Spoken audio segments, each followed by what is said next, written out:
चुपचाप बैठ जाओ, जहाँ जगह मिले बैठ जाओ। थोड़ा ध्यान पे बैठो, दूर दूर बैठो, दूर दूर। थोड़ा हट के बैठो जिससे कि भजन में बाधा ना पड़े, एक दूसरे का हाथ पैर ना लगे। बैठ जाओ ध्यान पर।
जय गुरुदेव।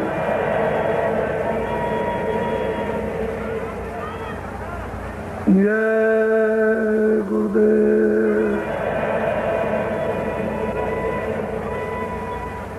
जय गुरुदेव नाम किसका।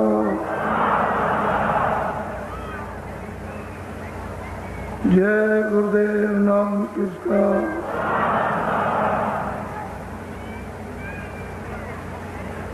जय गुरुदेव नाम किसका।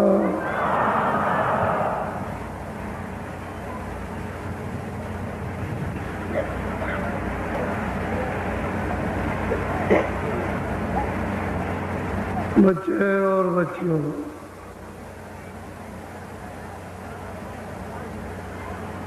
आपका गृहस्थ आश्रम है।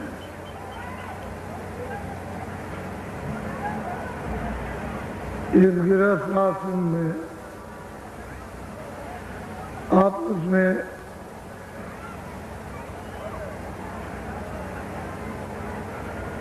क्रोध ज्यादा मत किया करो। क्रोध चांडाल का राक्षस देवता है। सवार हो जाएगा तो बुद्धि कुछ भी नहीं करेगी, बुद्धि को नष्ट कर देगा। उससे अच्छा ये है एक पति कुछ पत्नी से कहे तो पत्नी को चाहिए चुप रहे। वो दो चार बार बोलेगा, जब पत्नी कोई जवाब नहीं देगी तो चुप हो जाए। और पत्नी जब नाराज हो जाए तो पति को चाहिए कि घर में परेशानी की वजह से नाराज है, अपने को कुछ नहीं कहना, चुप हो जाए तो क्रोध ठंडा हो जाएगा और घर में आपस में प्रेम से रहोगे। दुख सुख गृहस्थी में अपने कर्मानुसार प्रारब्ध के अनुसार आपको जो मिला है कम बेसी उसी में सब्र, उसी में बर्दाश्त करो कि मालिक ने ये जो कुछ दिया है बहुत, इसी में अपना गुजारा करेंगे। और नया काम अच्छा करो, कोई बुरा काम मत करो, अच्छा करो, तो तुम्हारी फिर कभी दोबारा मनुष्य शरीर में आना हुआ तो प्रारब्ध अच्छी बन जाएगी, तो आपको शारीरिक सुख सुविधा प्राप्त हो जाएगी। और जब तुम करोगे ही नहीं और प्रारब्ध में सुख सुविधा है ही नहीं रो,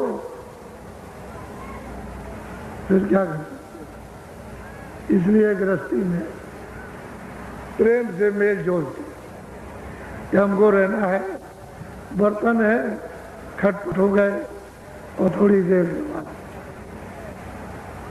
इसी तरह से गृहस्थी में यात्रा पूरी होती है, नहीं तो गृहस्थी की यात्रा बड़ी खराब है। वैसे ये आश्रम सबसे अच्छा, अगर ना समझे ये आश्रम सबसे खराब, समझ गए तो सबसे खराब, इससे बढ़ करके कोई आश्रम नहीं। क्योंकि इस आश्रम में हजारों बुराइयों से आप बचे रहते हैं और चारों तरफ से घिरे रहते हैं, और नहीं समझे तो बस सर्वनाश है। तो थोड़ा सा घर गृहस्थी में पति पत्नी, सास ससुर बहू, थोड़ा सा विचार। अगर सास ससुर कहते हैं बहू चुप, और बहू कुछ कहते हैं तो सास ससुर कुछ ना बोला, अनसुनी कर दे तो मामला सब ठंडा, और प्रेम से बोलेंगे सब खत्म। और हर वक्त गुस्ताखी रखेंगे, नाराज, तो मामला तो गर्म है, और दो गर्म तवा, उसमें हाथ रखो भी जल जाएगा। तो गृहस्थी के तौर तरीके, ढंग ढांचे, उसकी व्यवस्था के अनुसार आपको रहना चाहिए। और जो लोग सुमत से रहते हैं सुखी है, और कुमत में चाहे जितना धन धाम हो बर्बाद हो जाए, तो सुमत से, और इसी सुमत से ये जो रास्ता पा जाओगे तो वो थोड़े ही से चंद मिनटों में उसी में तुम्हारा काम हो जाएगा, उसी में वजन बन जाएगा, ध्यान बन जाएगा, उसी में सब तुम्हारे विकार ये भी तुम्हारे मूर्छित हो जाएंगे, सो जाएंगे, और जो कुछ जमा किया होगा वो भी साथ में। तो ये जीवात्मा जाग जाएगी तो इसका भला हो जाएगा, और नहीं तो झगड़ा झंझट करोगे तो एक सेकंड वजन नहीं कर सकते। तो ये बातें हैं जो घर गृहस्थी में पहले बड़े बूढ़े बता के तैयार रखते थे, सब लोग इसका पालन करते थे। अब ये महात्माओं को समझाना पड़े तो उनका वक्त खराब होता है, वो फिर भजन ध्यान की पूरी बात आपके सामने नहीं कर पाते, आप फिर इसके लिए रोते रहते, तो उनको ये सब कहना पड़ता। कल आपको ये बताया कि सूरत में जो दोनों आंखों के बीचों बीच में मध्य में बैठी है, वैसे तो महापुरुषों की कृपा हो गई, उन्होंने यहाँ से उसको जगाकर नाम से जोड़कर और ऊपर ले गए, सब कुछ दिखाते गए, कुछ बाकी नहीं रखा, ईश्वर से भी मिला दिया, सब कुछ दिखाया, ब्रह्म से भी मिला, सब कुछ दिखाया, पार ब्रह्म से मिला, महाकाल, और सब कुछ दिखाकर वो सत्य देश है, वो जो सच्चा प्रीतम है उसके पास पहुंचा दिया। अब वो प्रश्न करती है कि इनका क्या होगा, ये जो और बहुत से जो मनुष्य जीव जो मनुष्य शरीर पा चुके इनके लिए तो सबकी शंका निवारण करना एक प्रश्न होता है, एक और लाखों करोड़ों का लाभ हो जाता है। तो उसने पूछा आप कौन है, कहाँ के हैं, आप यहाँ क्यों आए, हमको क्यों जगा रहे, हम कहाँ के हैं, ये सब हमको, आप कहाँ रहते हैं, कौन सा देश है, ये सब उसने प्रश्न किया। और उन्होंने कहा कि आप नरकों में हैं, 84 में हैं, कि आप यहाँ मृत्युलोक में, कि स्वर्ग वैकुंठ में, कि आप इंद्रपुरी गंधर्व लोक में, या शिव मुकाम में, विष्णु में, या सूर्य लोक में, चंद्रलोक में, कहाँ पर आप, या आप सर्वत्र जगह सब जगह रहते हैं। सब उसने पूछा और सबका उन्होंने उत्तर दिया। यानी कोई किसी तरह की उन्होंने उसकी संख्या में, औरों की संख्या में कमी नहीं रखी। अब वो सूरत पूछती है कुछ और, जानना चाहती है, और वो इसके बारे में असली चीज इसको बताना चाहती है, ताकि इसके द्वारा सबको मालूम हो जाए।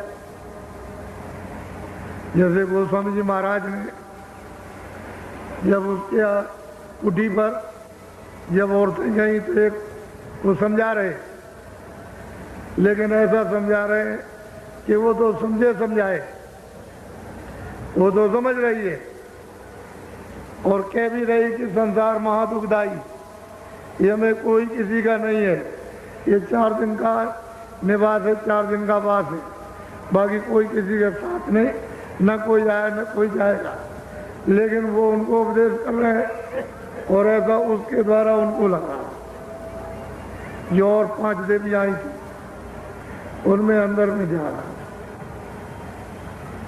उपदेश किया है ऐसा कि हम उसको कर रहे हैं, लेकिन उनको उपदेश हो रहा है, उनसे नहीं कुछ कह रहे, उनको कुछ नहीं बता रहे, उसको बता रहे। तो ये होता है कि जरूरत पूछती है अपने लिए, लेकिन लाभ फायदा भी।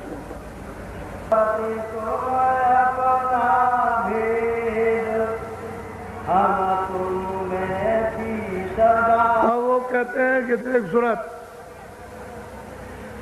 तू अपना भेद सुन। तेरा भेद क्या था कि तू मुझ में थी, अभेद कोई मैं था, मुझ में थी, अभेद थी, कोई भेदभाव नहीं था। मेरा रूप था, मेरा आनंद था, मेरी शक्ति थी, मेरा ज्ञान था, इससे तो अलग कुछ ही नहीं। अभेद थी, कोई भेदभाव था नहीं। जो मैं था वो तू, और तू है वो मैं हूं। अब वो महापुरुष है, उसको उसके प्रश्न का उत्तर देकर समझा। क्यों समझ में आएगा? ये यहां से वहां पहुंच गए, तब उसकी समझ में आएगा कि उसको ले आएंगे, क्योंकि वो भी आई है, वो भी है, और वो भी जा रहे हैं, वो भी जा रही।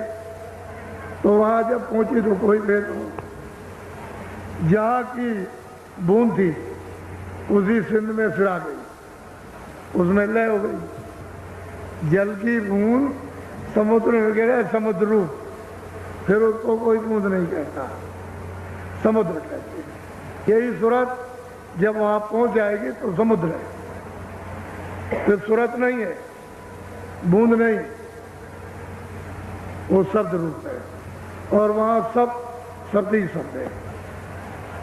वो कहते हैं कि देख सूरत, तू अपना भेद, तू मुझ में अभेद थी, मुझसे अलग तो थी नहीं, इस समुद्र से बाहर तो गई नहीं थी, इसी में थी। बोलो।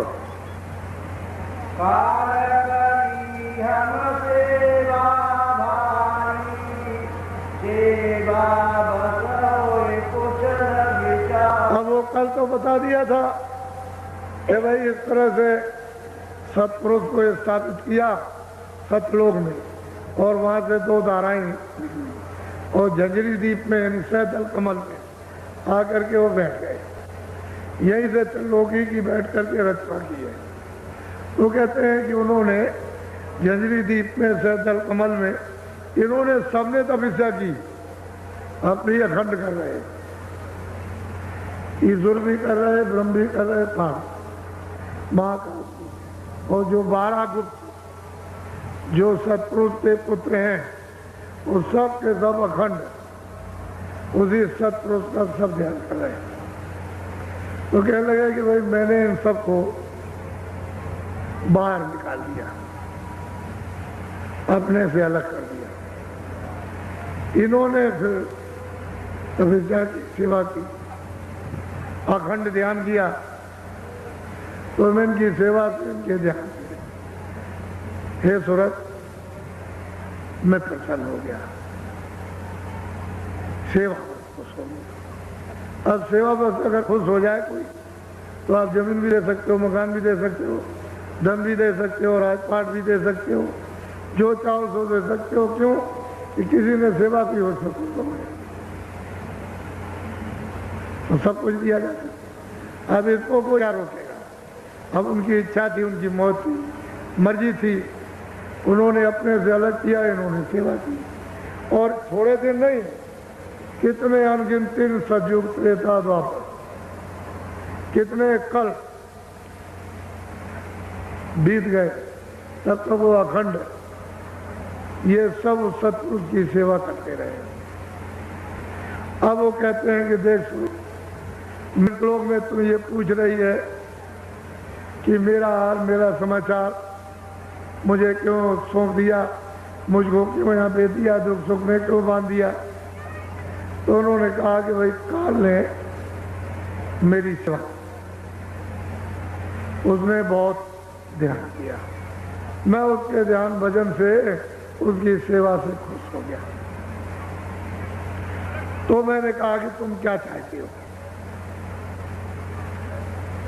तो उसने कहा कि हमको कुछ रात दे दी। कह लगे मैं सेवा के वसीले, सेवा से प्रसन्न होकर के, और रचना नहीं बैठ सकती थी, तो यही सुरतों, जब सुरतें दी जाएंगी तभी रचना होगी, वैसे नहीं।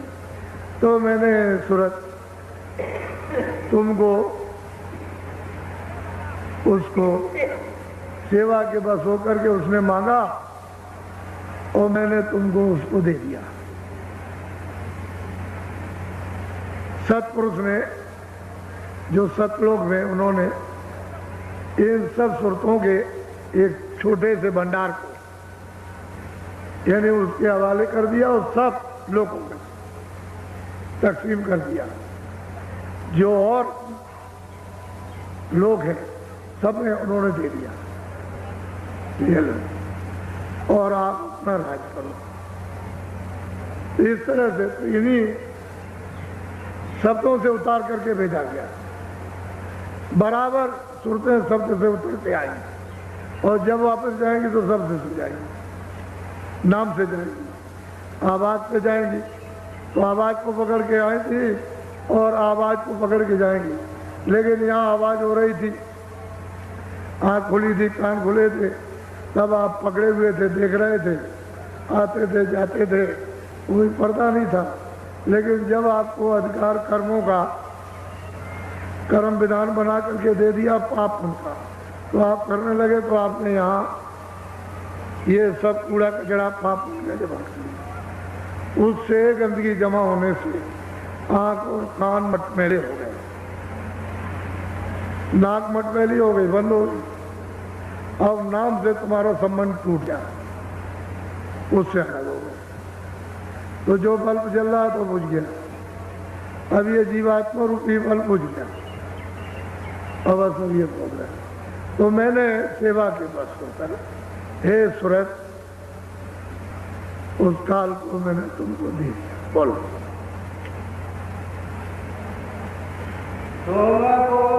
आप नीचे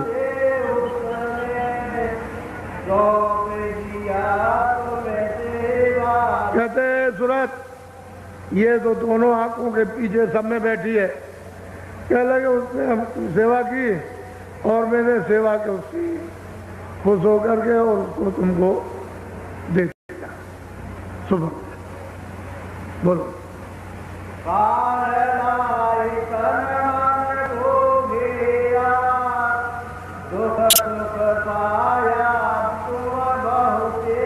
अब महापुरुष कहते हैं कि सूरत, वो मांग करके ले आया, सब मसाला उसको मिल गया, मसाला मिला करके उसने शरीर बनाया और इसमें उसको बंद कर दिया।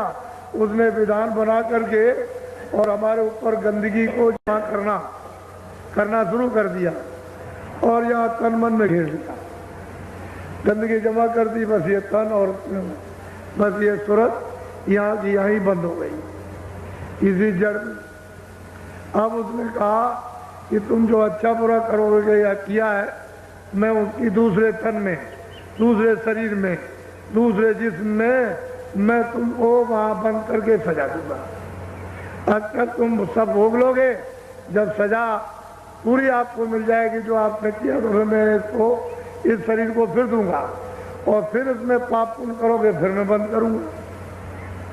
तो उसने लिया करके यहाँ और तन मन में उसने ये कर्मों का विनाश बनाकर अधिकार देकर चारों तरफ से हमको गंदगी जमा करके घेर दिया। अब हमको जाने का रास्ता नहीं मालूम कि हम किधर से आए। सही बात है, किसी को पता नहीं, पढ़ने लिखने वाले को बेचारे को क्या मालूम होगा, उससे क्या।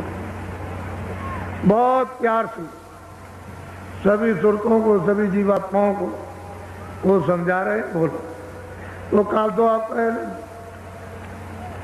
ईश्वर आपका नहीं, खुदा आपका है, जिसको गाड कहते हैं वो आपका, ये सूरत उसकी नहीं है। जो जब ले आया तो आपका देश नहीं, ये आपका देश नहीं है। वो मसाला ले आया, उसने मसाले को तरतीब से उसकी तय जमाई। जब वो त्रिकुटी स्थान पर ऊपर से बाजों को पकड़ करके ले आया, तो वहाँ ब्रह्म स्थान पर ले आके बैठा दिया भंडार को। तो वहाँ उसने बादलों की गड़गड़ गर्जन और मृदंग इसकी आवाज पर उतारा इन जीवात्माओं के भंडार को सब। तो वहाँ कितनी आवाजें हो रही हैं ये तो वहाँ पता चलता है। जब आवाज को नीचे ले लिया तो फिर इसका बोध ये हुआ कि शब्द इस पर रूप रस गंध, ये इसका ये पता चला शब्द क्या है, रूप क्या है, रस क्या है और गंध क्या है, स्पर्श क्या है। एक कपड़ा तो शब्द इस पर रूप रस गंध का बना दिया। पहले तो इसका कोई कपड़ा नहीं था, पहले तो सूरत जब ऊपर आई ब्रह्म स्थान पर तो ये शब्द रूप थी। जब उसने ब्रह्म ने अपने शब्द पर इस सूरत को उतारा तो फिर ये उसको बोध हुआ कि ये शब्द है, ये स्पर्श है, रूप है, ये रस है, ये गंध है। एक कपड़ा एक कारण बहुत बारीक है कि पता भी न चल सके, कपड़ा फेंक दिया, इस सूरत के ऊपर में डाल दिया। फिर उसको सैतल कमल में लाकर निरंजन भगवान ने त्रिकुटी सैतल कमल स्थान पर जब अपने शब्द पर नीचे उतारा तो वो घंटा शब्द। यहाँ जैसे उन्होंने नीचे उतारा वैसे उन्होंने 9 तत्वों के कपड़े को पहना दिया। शब्द इस पर रूप रस गंध 5 तो ये हो गए, और यही से मन बुद्धि चित्त और अहंकार ये इसी के साथ में लगा दिया। यहाँ से लगा मन बुद्धि और चित्त और अहंकार सैतल कमल।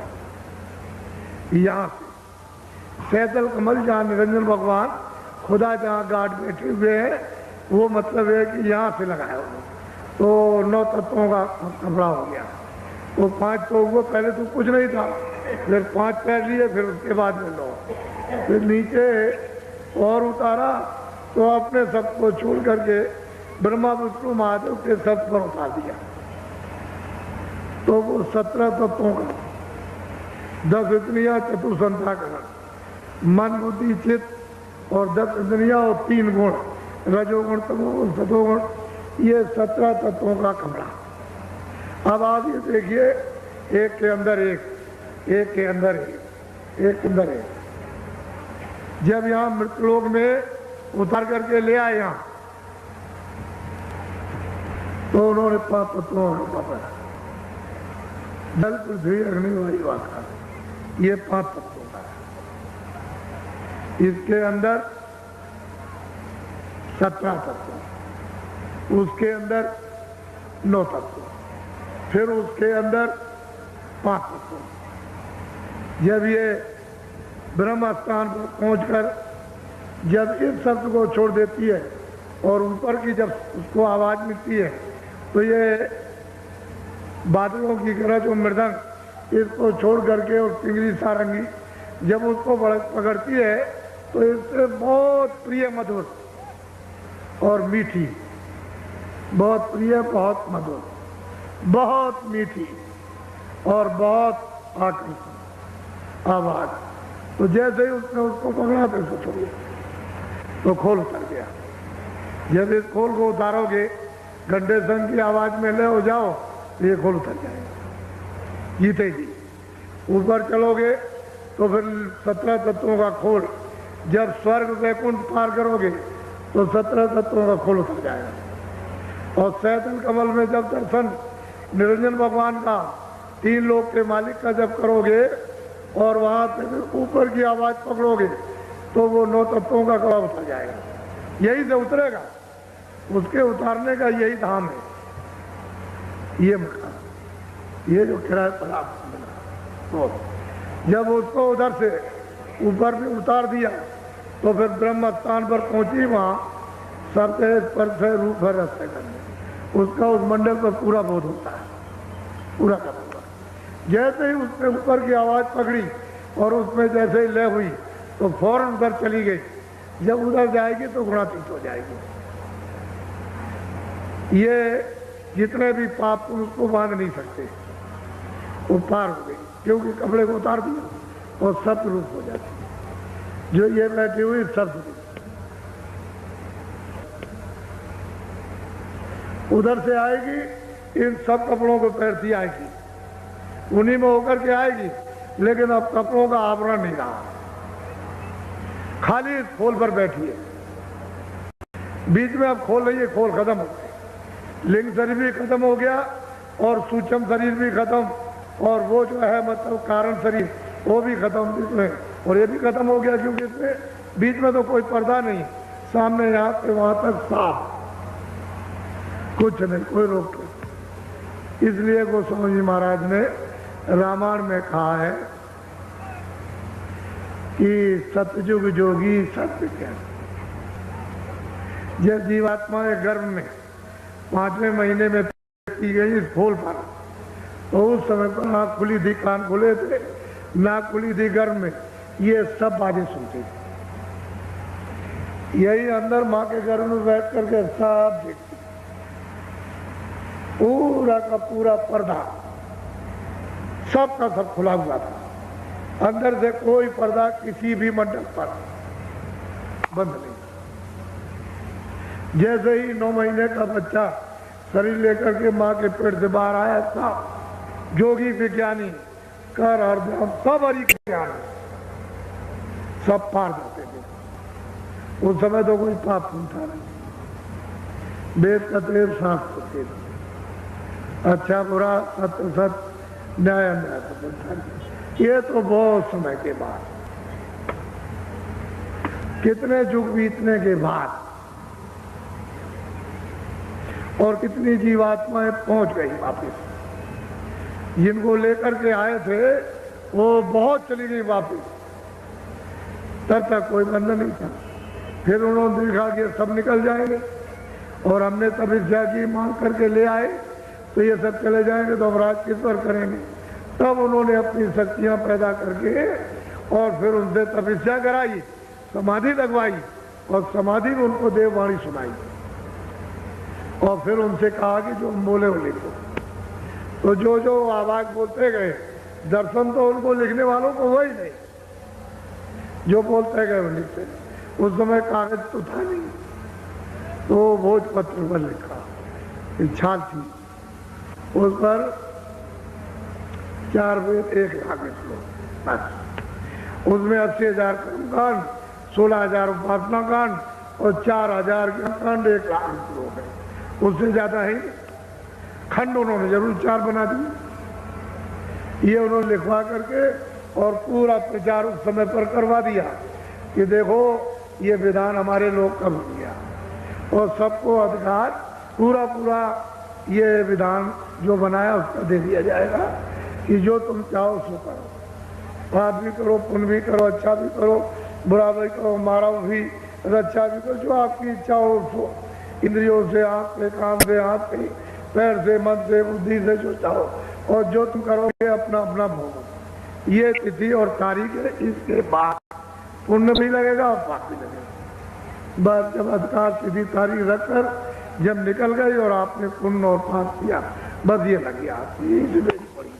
पहले तो कोई बेड़ी नहीं थी, कोई शरीर नहीं था, न ऊपर का था न नीचे का था। उनमें से चारों शरीरों में न कारण न सूक्ष्म और न मतलब ये कि लिंग न कुछ, खाली खोल पर ये यहाँ बैठे और सीधी रोज जाती, किसी तरह कोई बंधन नहीं, सबका दफ्तर, ईश्वर का भी, ब्रह्म का भी, पारब्रह्म का भी, सब।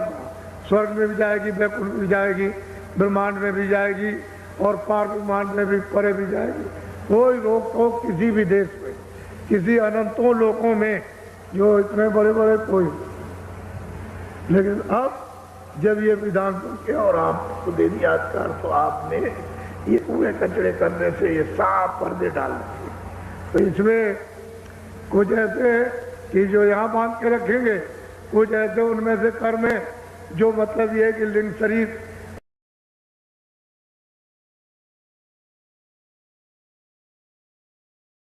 पर मतलब ये पर्दा पड़ जाएगा, फिर कुछ ऐसे सूक्ष्म शरीर पर, फिर उसका कारण शरीर पर। तो जीवात्मा इन चारों शरीरों में बंद कर दी जाएगी, यहाँ से वहां, इससे निकलो तो उधर बंद, उससे निकलो तो उधर बंद, उससे निकलो उधर बंद, तो मतलब उधर जा ही नहीं सकते। अब ये रात वहां को मालूम नहीं, ये कोई जानता। लेकिन जो कलयुग में 700 वर्ष के अंदर संत वहां से भेजे गए, वो आते हैं सबका, उधर का हाल इधर का हाल, आते भी सब हाल, जाते में भी सब, आते भी ये सब जानते हो, जाते में भी सब जानते, और कोई चीज छूटती नहीं है। सब जब वो मिलेंगे तब बताएंगे कि इनकी ये स्थिति है, इनकी ये गति है, इनकी ये पहुंच है, इनकी ये शक्ति है, इनका ये काम है, इनका ये गुण है, इनका ये गुण है, इनका ये गुण है। ये बेचारी जब सूरत भूल गई तो क्या, और जब ये आई थी तब तो फिर क्या पूछना।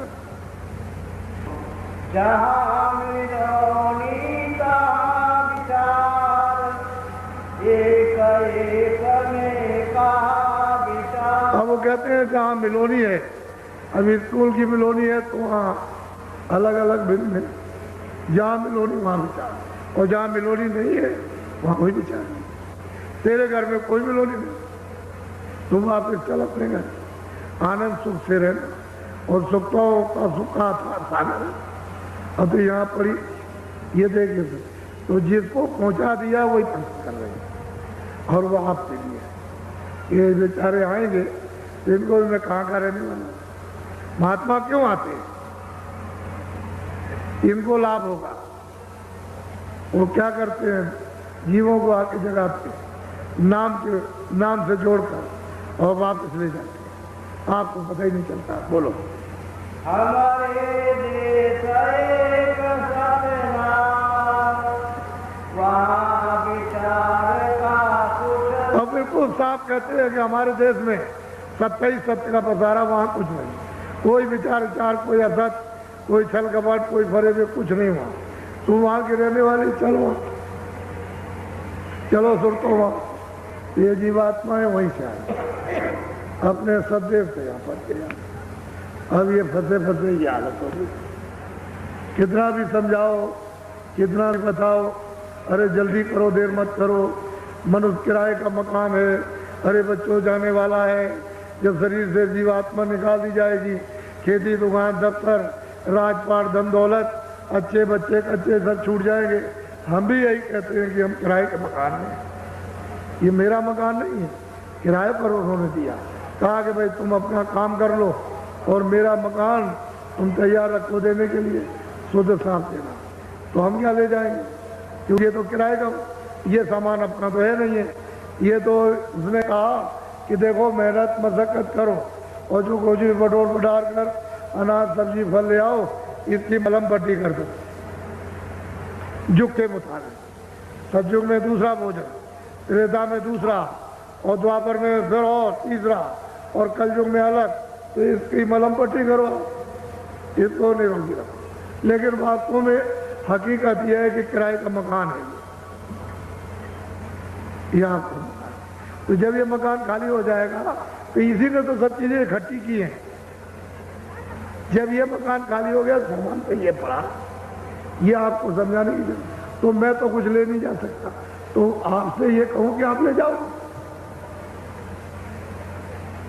ये आपको भी समझाना कि जब मैं कुछ नहीं ले जा सकता हूं तो आप यहाँ से कुछ नहीं ले जाओगे, इसलिए आप अपने देश में चलो, अपने घर में चलो। वो तो खुद ही कहते हैं कि इनको पापों से बचाओ। अब मैं क्या करूं, मैंने तो विधान बना दिया, अब मैं उसको पलट नहीं सकता हूं, लेकिन इनको रोको और ये कोई पाप पुण्य न करे और ये धीरे से अपनी सफाई करा करके चले जाएं। तो वो तो कह रहे, लेकिन अब क्या करें, विधान बना करके अब पलट नहीं सकते। अब तो महात्मा आते हैं। सारे विचार इन धोखा खाया, बूंद माई जाए। बस कहते हैं कि विचार जहाँ मतलब माया के जाल में आए, बस विचार इन्होंने सबने धोखा खाया और बूंद के बूंद में फिर चारों खानों में फंसे रह गए। उधर अपने घर में, अपने सिंध में, अपने अपने प्रभु के पास कोई नहीं जा सका, सब यही फंसे। तो आपको उत्तर मिल गया। मुझे तो सिर्फ इतना ही बात आपको बतानी है कि मैं कोई अपनी तरफ से नहीं कह रहा हूं। और भी महापुरुष समय समय पर आए, उन्होंने भी कहा, लेकिन ये किताबें उन्हीं के काम आएगी जो उधर आता जाता। जब तक आने जाने वाला नहीं मिलेगा तब तक इन किताबों का प्रमाण कोई नहीं दे सकता। जो उधर आएगा जाएगा और उधर देखेगा, जिसकी जीवात्मा जाग जाएगी, जो उधर उन पदों को जो प्राप्त करेगा उन लोगों को, वो तो इन किताबों का प्रमाण दे सकते हैं, बाकी कोई नहीं दे सकता कि उनके पास तो मतलब ये ज्ञान है, वो आध्यात्मिक ज्ञान नहीं है। तो ये तो झगड़े वाला ज्ञान है, तो झगड़े वाला इसमें क्या समझ में आएगा। ये तो कोई साधना तो आपने की नहीं, और वो साधना का आध्यात्मिक ज्ञान है, ये भौतिक बुद्धि का ज्ञान।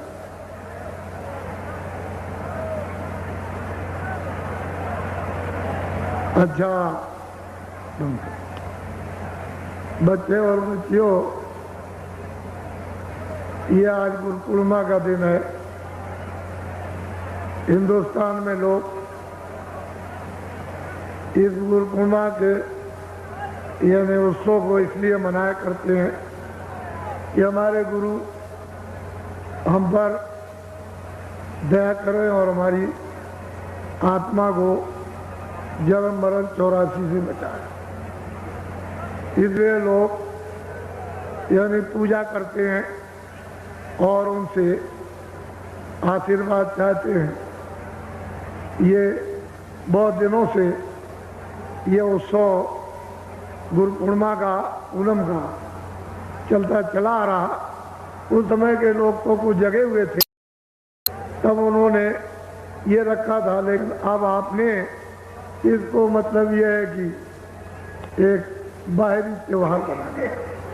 ये बाहरी त्योहार नहीं है, अंतर जीवात्मा के कल्याण का त्योहार था, अकल्याण का नहीं था। तो ये नीम सारण है 88,000। अब तो आप उसको भूल गए हो। चरितार्थ में भी, वास्तव में कहने में भी आपके नहीं आता कि 88,000 ऋषि आए थे, इस तरह की मंत्रणा की थी। तो लोग इसको बहुत कम देश में जानते हैं, लेकिन इतना बड़ा समुदाय जो आपका इस समय पर आपने कभी भी यहाँ नहीं देखा, वो आपके समझ आप। मैं तो कुछ इसके बारे में कहना नहीं चाहता हूँ, लेकिन आपके सम की चर्चाएं आपस में ये हो रही हैं कि जब से द्वापर खत्म हुआ होगा, जब से यहाँ पर ऋषि आए होंगे, उसके बाद तो इस तरह का दृश्य कभी आया नहीं। मैं यही बात एक पवित्र स्थान की पवित्रता को सब लोगों को रखना ही चाहिए था। इस भूमि के लोगों को वो काम करना चाहिए था कि उच्च कोट मानवता, मनुष्यता का, सत्यता का, आदर का, सेवा का, सद्भाव का और आत्म कल्याण का। अगर ये आप पकड़े रहते तो कहीं न कहीं से महात्मा आ जाकर और जल्दी से तुम्हारी जीवात्मा को उठा लेते और ले जाके पहुंचा देते। देर नहीं लगती। तो अस्थान की गर्मा मतलब है कैसे अलोप हो जाती है विकारों, बुराइयों, छल से, कपट से, फरेब से, जीव हिंसा से, मनुष्य के धोखे से, झूठ छल से, ये उस स्थान की गर्मा आलोक हो जाती है। लेकिन ये सृष्टि है वो ऋषियों मुनियों की, प्राचीन संतों की, अब की, तो इसमें कोई ना कोई तो आता रहेगा, कोई ना कोई आएगा। तो ये दृश्य आपके साथ कितने आदमी टेंटों में, ये पूरा का पूरा यहाँ आपने कहा कुछ नहीं। इसलिए मैं कोई संसारी आदमी नहीं, मैं पहले भी नहीं था। मैं ये कहा करता था कि मैं संसारी, उतनी तो बात आपको बता सकता हूँ जितने फंसे हुए हो, लेकिन मैं संसारी नहीं, मुझे संसार की कोई इच्छा भी नहीं। इतनी इच्छा है कि तुम जाग जाओ, ये जीवात्मा शुद्ध साफ होकर अपने घर की तरफ चल पड़े, इसका भला हो जाए। ये तो सेवा की इच्छा है, लेकिन और कोई इच्छा है। और तो एक किराए का मकान जो मेरे भागता है बना दिया, वो तो मुझे उतनी इसकी सेवा के लिए रोज मिलेगा, एक श्वास लगे उसको मिल जाएगा। बाकी उसका त्याग है कि हम वो चीज़ जो मिल रही उसको किसी और काम में लगा दें और किसी के काम में आ जाए तो अच्छी बात है। ये दृश्य आप देख रहे हो। और हमने कल भी कह दिया, हम नीम सारण के निवासी, आसपास के आपके जो बड़े बड़े गांव हैं चारों, वहाँ के जितने भी हिंदू मुसलमान छोटे बड़े व्यापारी हैं, काश्तकार हैं और दफ्तर वाले, हमारी किसी से कोई शिकायत नहीं। हम तो ये यहाँ जान गए कि सब लोगों ने सहयोग दिया, सबकी सद्भावना श्रद्धा उमड़ी, श्रद्धा का स्रोत अभी यानी दलदलाने लगा, जमीन में दलदलाने लगा। श्रद्धा का स्रोत यानी जमीन जो कड़ी थी वो मुलायम हो गई। हृदय रूपी जमीन बहुत सख्त, बहुत कड़ी थी, वो अब बिल्कुल एकदम मुलायम हो गई। इसी में तो श्रद्धा का स्रोत बहने लगेगा। जैसे ही श्रद्धा बहेगी, अरे कितने लोगों का कल्याण हो जाएगा। आपने सबने सहयोग दिया, हम सबके पूरे पूरे आभारी हैं। और आपकी सब सहयोग की सेवा जो कुछ भी सबने की, कर्मचारी, अधिकारी, सेठ, साहूकार, काश्तकार, छोटे बड़े, हिंदू मुसलमान, कोई भी हो, कोई वर्ग के मनुष्य, इंसान, आपकी वो जो सद्भावना की श्रद्धा सेवा, वो हमारे सिर खाते हमारे। हम आपके सबके लिए उस प्रभु से प्रार्थना करेंगे कि इनका आत्म कल्याण होना चाहिए, जीवात्मा मनुष्य शरीर में जगे। इतना तो हो जाए कि कल रात को अगर मान लो समय पूरा हो जाए, शरीर छोड़े, हिंदू मुसलमान, छोटे बड़े, अमीर कबीर, तो कम से कम इनकी जीवात्मा की उस समय पर हिफाजत, रक्षा, संभाल हो जाए, संभाल हो जाए। फिर आज 84 न जा सको। नरकों में काम तो नरकों में जाने के किए, लेकिन नरकों में जा सको ऐसी संभाल हो जाए। तो अब थोड़ा तो कुछ ना कुछ हाथ में कुछ आपको पकड़ना ही पड़ेगा, क्योंकि बिना हाथ में पकड़े टिकट के जो आएगा पूछने कि भाई लाओ टिकट तुम्हारा किधर है, तो कम से कम टिकट तो दिखा दोगे कि ये टिकट है, हमको किसी ने दिया। तो टिकट को जब देखेगा कह लेगा अच्छा, कुछ बोलेगा नहीं तो मतलब ये पता नहीं उसके हाथ में त्रिशूल हो, तलवार हो, क्या चीज हो, किस तरह की हो, तो मतलब ये टिकट दिखाया वे कुछ नहीं बोलेगा। जब नहीं बोलेगा तो ये समझ लेना कि हमारी समाज, उसके लिए हम आपको अभी बता देते हैं। हमारा पूर्णिमा का ये 10 दिवसीय जो कार्यक्रम इसके साथ जुड़ा हुआ है, महामानव प्राच्य नीम सारण की, तो आप लोग बड़ी मतलब ये कि प्राच्य हमको क्षमा कर दीजिए, माफ कर दीजिए। हम अब गलती नहीं करेंगे और अब हम अच्छे काम करेंगे और हम भजन करेंगे। वो आपको भजन कराता, हम बता रहे हैं। हम इनकार कब करते? हम आपको भजन कराते देंगे, आप भजन और जल्दी से छुटकारा हो जाए। तो दोनों तरफ से, इधर आपने भी प्रार्थना की, इधर मैंने भी प्रार्थना की दरवाजे पर, उसने उधर से सुना भी कि इधर से ये भी प्रार्थना और आप भी प्रार्थना अपनी माफी की कर रहे हो, तो दया तो संभावी जुड़ जाएगी। फिर उसमें संदेह वाली बात नहीं, लेकिन प्रार्थना तो करना चाहिए। अब आप वैसे ऐसे ही करोगे तो मन से और शरीर से कुछ नहीं होता। इस जीवात्मा से प्रार्थना करो। ये हरि का दरवाजा यहाँ इस जगह, यही प्रार्थना करो और यहीं पर चेतन जीवात्मा को चेतन दरवाजे पर पटको, खटखटाओ, इस तरह से जोर से बुलाओ तो ऊपर से आवाज देगा कि सूरत, ये मेरी आवाज है, तो इसको पकड़ ले और पकड़ के मेरे पास आ। वो जरूर बोलेगा। जब तुम खटखटाओगे तो आवाज देगा मैं इधर हूं। जब वो आवाज दे तो उसको पकड़ लो। वो तुमको बुला ही रहा अपने पास पहुंचने के लिए। मेरी आवाज को पकड़े आओ, चलिए आओ पकड़ कर, और जहां मैं बैठा हूं उसी आपको पकड़े आओ। मुझ में से जो आवाज निकल रही तो मेरे पास आ जाओगे, मेरा दर्शन हो जाएगा। सीधा सीधा तो मोटी बात है। वैसे आज भी लोग आ रहे हैं, लिख करके भेजा है कि स्पेशल गाड़ी दिन में 12:15 बजे ऐसा कुछ काम, तो आप जानकारी प्राप्त, चलो 12 बजे सही। अब वो तो कागज हमको मिल जाएगा, तो 12 बजे सुबह तो आप पहुंचे। गाड़ी यहाँ से जाएगी, वो इतना बगैर स्पेशल बस कार ये वो लगाए हुए जल्दी नहीं खिंचेगा। इसको, इस समूह को देखो कि कितना ये मैदान में है और कितना टेंटों में भरा हुआ है। ये आप इसकी गिनती नहीं कर सकते। चाहे आप 1000 आदमी लगा दो और चाहे 10,000 लगा दो, बच्चा, इसकी गिनती नहीं हो सकती है। ये अनगिनती है। आपको ये पता नहीं है इस बात का, हम जानते हैं उसको कि ये कितने लोग आए हुए हैं। इसलिए आप कल नाम डाल लेना। आज अब थोड़ा सा भजन करोगे, एक थोड़ा सा कपड़ा, अभी तो यहाँ तो कैसे भी करो, लेकिन ऐसे करो। आँख भी दोनों ये बाहर की बंद करना और दोनों ये उंगलियां कान में। ये जीवात्मा बैठी हुई है दोनों आंखों के ये मध्य में, सेंटर में, दरमियान में। उस जीवात्मा में एक कान है, उस जीवात्मा में एक नाक, उस जीवात्मा में एक आंख।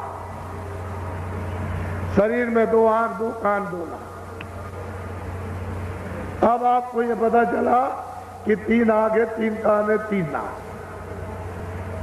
आपने कभी भागवत या कभी रामायण या कभी और कथा वार्ता आपने सुनी? किसी ने आपको बताया कि 3 नाक है और 3 कान है? कुछ नहीं, कोई जिक्र नहीं।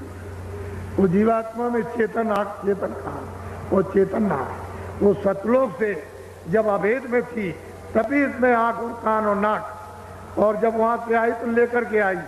ये तो जब इस पर पर्दा नहीं था तब तो इसकी आंख और कान और नाक खुली हुई थी, तभी तो जाती थी। और अब इस पर पर्दा आ गया तो आंख और कान और नाक बंद। ये बाहर के आंख और कान, ये नाक बंद हो जाए तो बाहर के आपको कुछ दिखाई सुनाई देता। तो आपको कुछ नहीं करना जिनको नामदान नहीं मिला। ऐसे जो जमीन पर बैठे सबके लिए समझा, ये ऐसे हाथ रखना आराम से, ये आंख बंद करना, धीरे से दोनों उंगलियां कान में डालना। ये जीवात्मा बैठी हुई है, इसमें तीसरा कान है। इसके चारों तरफ मन बुद्धि चित्त यही बैठे हैं, चारों तरफ घेर करके उस जीवात्मा को, सूरत को यही कानों के साथ यानी रोक करके रखना और ऊंचा ध्यान देकर ऊपर की। तो तीसरा जो कान है वो अंदर से, क्योंकि ये इधर बैठी है दरवाजे पर। इस शरीर में ये रूह, ये जीवात्मा सूरत नहीं है। ऐसे करो तो इधर बैठी, ऐसे करो तो इधर, लेकिन ये जो आकाश है वो यहीं तक है। ये 2 आंखों का, 2 कान का और 2 नाक का, लेकिन जीवात्मा इसके ऊपर बैठी है। इसमें एक आंख है, एक कान है, एक नाक है। तो इसी के ऊपर से देखो, इसी के ऊपर से सुनो, तो से जमीन से आवाज आ रही है ऊपर। सुनाई क्यों नहीं देता कि यहाँ कर्मों की सब गंदगी जमा। तो इसको दबा लिया, आंख भी बंद, कान भी बंद, नाक भी बंद। अब वो इसलिए नहीं सुन पाती है कि आंख और कान नाक बंद हो गए गंदगी के कारण। अगर ये सफाई हो जाए तो सफाई देने लगे, दिखाई देने लगे, सूंघने लगे। ये सफाई हो जाए, सामने ही तो स्वर्ग है, सीधा सामने शुरू हो जाए, सामने ही स्वर्ग की रचना शुरू होती है।